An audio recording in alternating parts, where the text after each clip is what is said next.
안녕하세요, 닥터 꼬집입니다. 저희 병원 같은 경우에는 재치료를 위해서 오시는 분들이 굉장히 많은데 이미 다른 병원에서 끝단의 치료까지, 예를 들어서 신경치료, 재신경치료도 받았는데 그것도 실패해가지고 치근단 절제술까지 받았는데 똑같이 증상이 발현이 돼서 이제는 뽑고 임플란트밖에 방법이 없다고 하는데 임플란트 안 하고 어떻게 방법이 없나요? 그제서야 오시는 분들이 굉장히 생각보다 많아요. 그러니까 너무 안타까운 건 중간에 치료를 제대로 받았다고 하면은 뒷단에 있는 치료들을 안 받아도 됐을 수도 있는데 이제 그런 과정을 다 겪은 거죠. 어떻게 보면 환자들 입장에서는 치과 의사가 치료를 하자고 할 때 그 치과 의사를 신뢰를 하니까 그 병원을 다녔을 텐데 그 치과 의사가 하는 술식이 정말 그 치아를 위해서 베스트 술식인지는 환자가 판단할 길이 없잖아요. 그렇다 보니까 믿고 했는데 결국에는 뽑고 임플란트 하자고 하니까 이제 신뢰가 깨져가지고 이제 오시는 분들이 굉장히 많단 말이에요. 이 환자분 같은 경우에도 비슷한 케이스예요. 한번 꼬집어 보도록 하겠습니다. 네, 신경치료 후에 불편감이 있어서 치근단 절제술까지 받았던 앞니가 불편해요. 가만히 있어도 시큰시큰해요 라고 이제 오셨어요.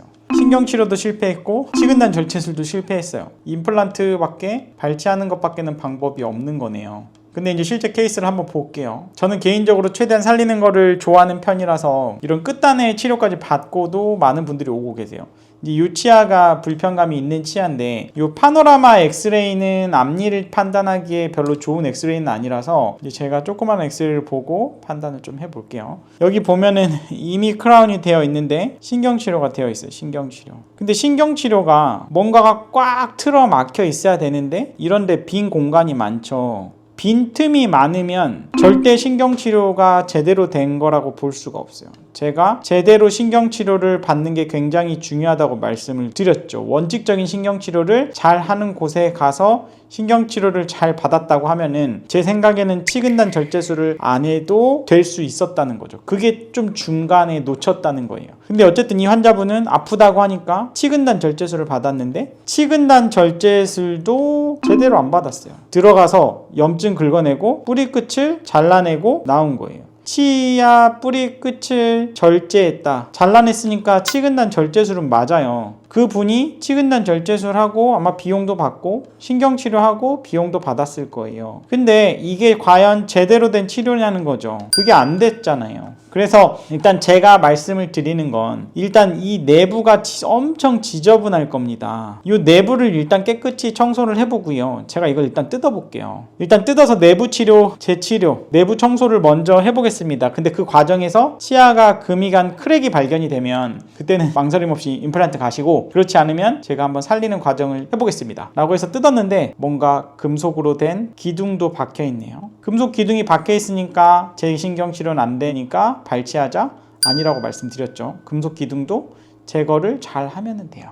자, 제거했죠. 금속 기둥 제거, 포스트라고 하는 거를 제거를 본인의 치아를 최대한 삭제를 안 하면서 여기를 뽕 뺀 거예요. 기둥 포스트 제거를 하고 안쪽에 지저분한 거를 다 제거, 다 기존에 있는 모든 것들을 제거하고 소독을 해야 내부가 깨끗해지는 거예요. 그런 다음에 파이버 포스트를 이용해서 위에 레진 코어를 올린 거예요. 근데 물론 이제 본인의 치아 부분이 좀 짧게 남아있기 때문에 이제 이 부분이 앞으로 파절되거나 부러질 가능성은 있어요. 그래서 환자분께는 앞니로 되도록 쓰지 말고 조심히 쓰셔라. 이게 부러지면 그땐 임플란트밖에 방법이 없습니다. 라고 이제 말씀을 드리고 그 다음에 치근단 절제술, 치아 뿌리 끝으로 접근하는 염증 제거를 하기 위해서 들어간 거죠. 근데 이쪽 부분이 이미 뭐 신경치료 약제도 많이 넘어가 있어요. 왜냐면은 이제 기존에 다른 데서 한 약제도 넘어가 있겠지만 제가 한 신경치료 약제도 많이 넘어가 있어요. 왜냐면 이 환자분은 이미 치근단 절제술을 재수술을 하기로 결정했기 때문에 제가 이 부분을 꽉 틀어 막기 위해서 일부러 위에서부터 압력을 엄청 줬기 때문에 넘어가 있는 것도 있고요. 치아 뿌리 끝이 이미 잘려져 있기 때문에 제가 위에서 프레셔를 주면 다 바깥으로 넘어갈 수밖에 없어요. 그렇기 때문에 이런 약제들이 넘어가 있는 거고 염증이랑 약제가 혼재되어 있는데 이렇게 정리를 한 거죠. 정리를 해서 이 부분을 갖다가 깨끗이 염증 조직을 제거를 해주고 혹시라도 크랙이 있을까봐 이 뿌리 끝을 잘라서 이런 마이크로 미러를 치료를 통해서 이렇게 딱 봤더니 조금 불리한 거는 하도 어렸을 때 신경치료를 받아가지고 이 남아있는 중간의 신경관 말고 주변의 치아가 굉장히 얇게 남아있더라. 얇게 남아있으면 파절에 대한 저항성이 굉장히 줄어들 수밖에 없기 때문에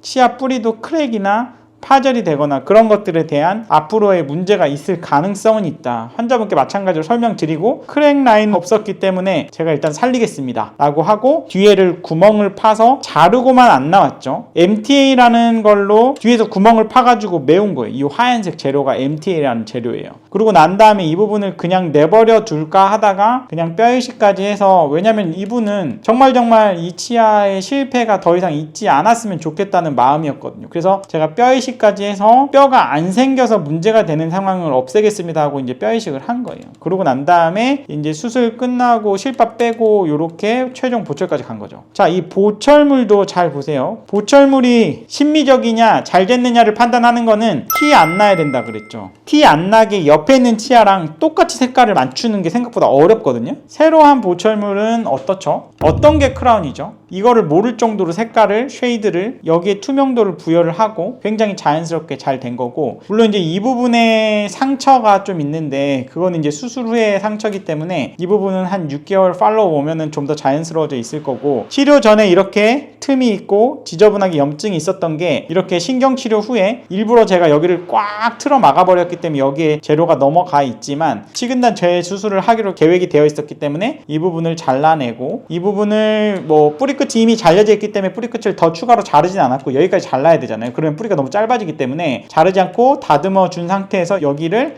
MTA로 잘 막아준 케이스이고 뼈 이식까지 해준 케이스이다. 이거는 이제 6개월 1년 팔로우를 해서 이 부분의 뼈가 내 몸의 뼈랑 잘 합쳐지는지를 체크업 해주면 된다는 거죠. 그래서 이렇게 문제가 있던 치아를 아무 문제 없이 살려가지고 크라운까지 완성한 케이스를 꼬집어 봤습니다. 이번 케이스 한번 정리해 보도록 하겠습니다. 이 환자분 같은 경우에는 과거에 앞니죠. 이 앞니를 갖다가 치료를 받았는데 어렸을 때 치료를 받았겠죠. 뭐 외상이 있거나 충치가 있거나 기타 이유 때문에 이제 신경치료를 받았는데 실패했어요. 환자가 아프고 고름이 생기고 불편해하니까 치아 뿌리 끝을 이렇게 쭉 잘라버리는 치근단 절제술까지 받았어요. 근데 시간이 또 지나다 보니까 몇 년은 괜찮았는데 또 염증이 생기고 가만히 있어도 아프고 불편하니까 임플란트 해야 됩니다 라고 이제 이렇게 온 거거든요. 근데 여기에서 과정을 잘 봐야 돼요. 신경치료를 했는데 실패했어요. 신경치료를 제대로 받았는데 실패했으면 치근단 절제술을 가는 게 맞아요. 근데 내부가 만약에 지저분한 상태다, 신경치료를 제대로 못했다, 원칙적인 치료를 못했다, 그러면 이 중간에 실패했다고 하면은 재신경치료를 해야죠. 재신경치료를 제대로 받았는데도 염증이 안 없어지고 뼈가 안 생기고 환자분의 통증이 지속이 되면 그때 가서 치근단 절제술을 하는 거죠. 근데 이 케이스 같은 경우에는 신경치료를 제대로 안 받아서 여기가 이렇게 지저분한데 이 뿌리 끝을 갖다가 치근단 절제술도 제대로 했나요? 치아 뿌리 끝을 자르고 염증만 제거하고 나왔단 말이에요. 자, 여기가 지저분한데 여기 바깥쪽으로 세균들 안 나갈까요? 당연히 나간단 말이에요. 그래서 뿌리 끝에서 틀어막는 작업이 필요하다는 거예요. 그 치근단 절제술을 원칙적으로 하는 게. 근데 치근단 절제술로 원칙적으로 안 했기 때문에 결국 실패를 한 거죠. 그러니까 전부 다 제대로 치료를 안 받고 이제 마지막에 임플 하자고 하니까 그제서야 제대로 된 치료를 받기 위해서 열심히 서치해가지고 찾아오신 거란 말이에요. 그러니까 안타까운 거는 처음에 신경치료를 제대로 받았으면 어떻게 보면 이 치아는 아무렇지 않았을 수 있어요. 근데 거기에서도 놓쳤고 치근단 절제술도 제대로 못 받아서 놓쳤고 두 개 다 실패를 해서 결국 발치를 할 수밖에 없었나요? 어렵지만 했죠.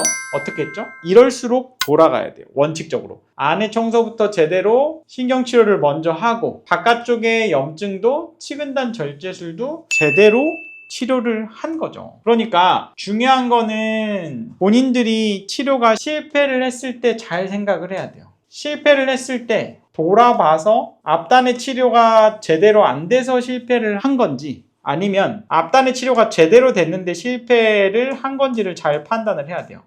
앞단의 치료가 정말 제대로 받았는데도 실패를 했다고 하면은 다음 단계는 뭐 임플란트를 가든 뭐 그런 걸 해도 아무 상관이 없지만 앞단의 치료가 잘못돼서 치료가 실패한 거라 그러면 앞단의 잘못된 치료를 바르게 잡으면 치과 치료를 성공할 수 있다. 그렇게 정리할 수 있겠습니다. 이 영상이 도움이 되셨다고 하시면 치과 1타 닥터 꼬집 좋아요, 구독 꼭 요청드리고요. 질문사항 댓글로 남겨주시면 저희가 마이덴TV에서 답변해드리고 있습니다. 마이덴TV도 좋아요, 구독 꼭 요청드립니다. 감사합니다.